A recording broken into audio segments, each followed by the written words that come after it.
Hello, Patricia O'Connor and Frida Reba Darcy here. And today we've been trying to catch up on a little bit of tree work. I felt like my Trident Maple was a little overdue for a little prune work, which it did. It had shoots coming out that needed to be dealt with. So I didn't want to go hacking on it and making any dead spots. I've got my work cut out for me when it comes to ramification on that. I've also probably got a lot to learn. But there was some shoots that needed to be cut back, and there was some other things that looked like they were a little bit too big to be that far up at the top of the tree. So I didn't want to make a whole lot of gaps or holes or do anything too embarrassing, but I gave it a little much needed maintenance. And I'm pretty okay with that considering our level of expertise. I think we got away with that. And then I moved on outside to the cypress trees. I decided to prune back and put a little motion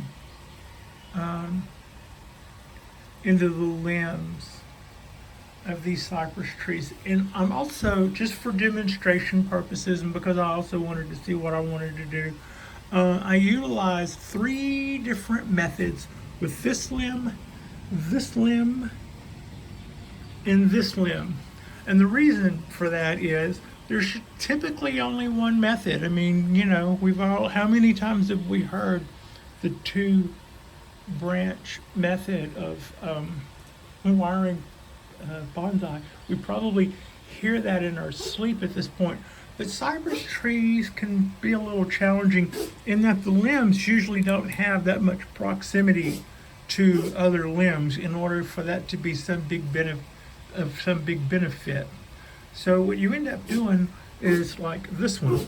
This is a wrap completely around the trunk. It's utilizing the trunk as the second limb, and that's wasteful. That's a lap around a tree for nothing. But that also worked. I was able to put some motion into that limb, and as you can see, I sent it sloping downward, right? So after that leaves this one, and you can see that it is also sloping downward a little bit, but that was mostly because I was working with it more before I ever wired it. I had kind of given it the push down crack treatment.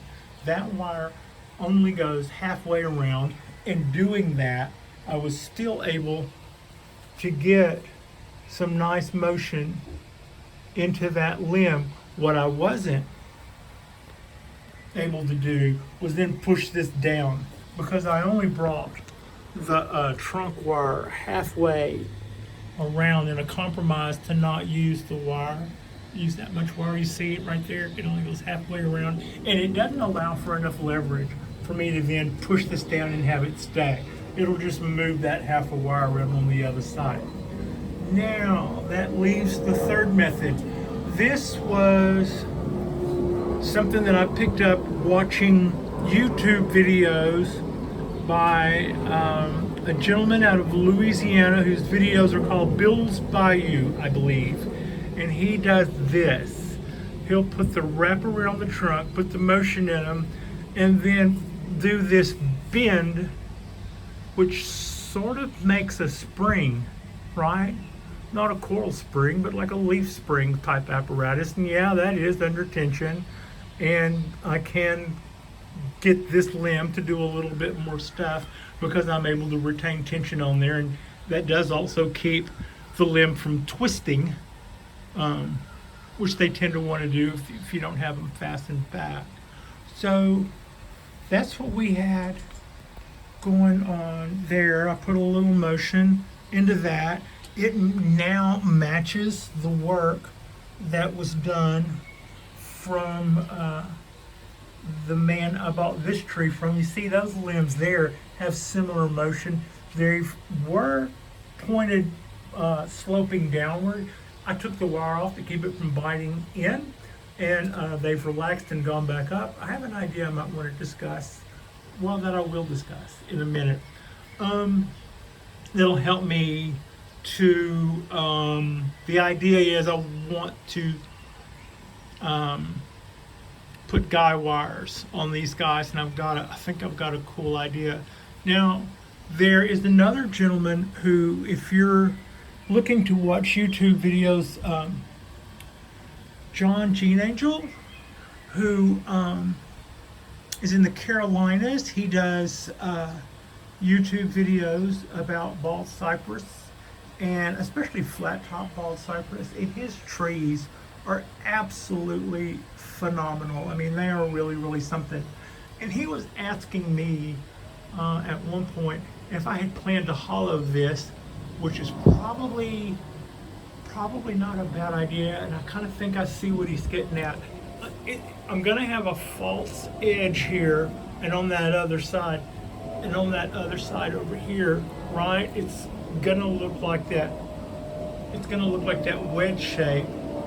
Even if it gets softened with overgrowth, you'll still probably see where that was a wedge shape underneath, and anybody who has ever done something similar to that will probably recognize that dead away. So it might be that I need to eat this edge away more, and it might be that I need to do something to maybe bring that other side in more of a cut to give it a more tapered look, so it doesn't look, you know, that flat straight across on the backside, and do some of the same on the other way. Anyway, that's just something that I'm considering, and it's not like I really want to go yanking on it right now, because everything does have good rollover. A lot of the problems that I have seen people have before, where this actually pushes off the trunk and splits, totally didn't happen on this guy. We've got good rollover started there, and part of me just kind of wants to not mess with it, but I am concerned about how I am a little concerned about how genuine that's going to look as it rolls over. So it may be nothing. It may be something I need to be thinking about. Other than that, our oak tree is looking good. Our Chinese wisteria is looking good. Our other cypress, our literati, this is a 2-year-old twin trunk cypress tree. I bought it on Etsy. I ordered it on Etsy as a 1-year-old cutting, and it had twin trunks. And as a 2-year-old tree, I just absolutely love it. Can you see how red it's gotten? I mean, that's just like so, it's so pretty. And you just get spontaneous, you know, literati results with this guy. I just couldn't be happier with with the way this is coming along. I'm really excited about these bougainvilleas. I'll keep showing these. I'm pretty excited about that. My oak tree, my little oak tree is the little oak tree that could. The other bougainvillea is looking really good.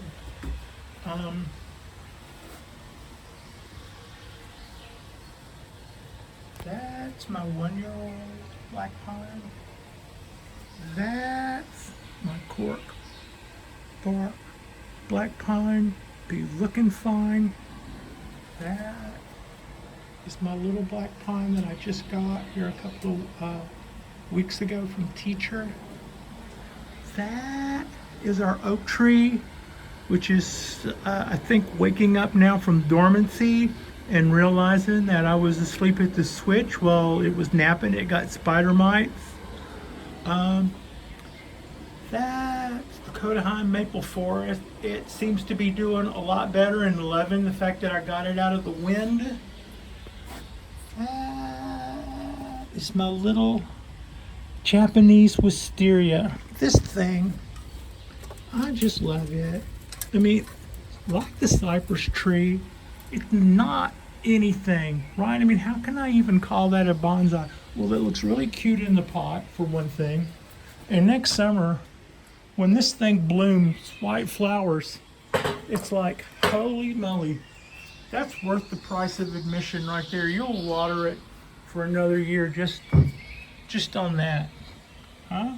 Isn't that something? So, yeah. Let's see.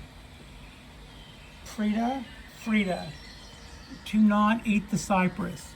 Do not eat the cypress. There you go.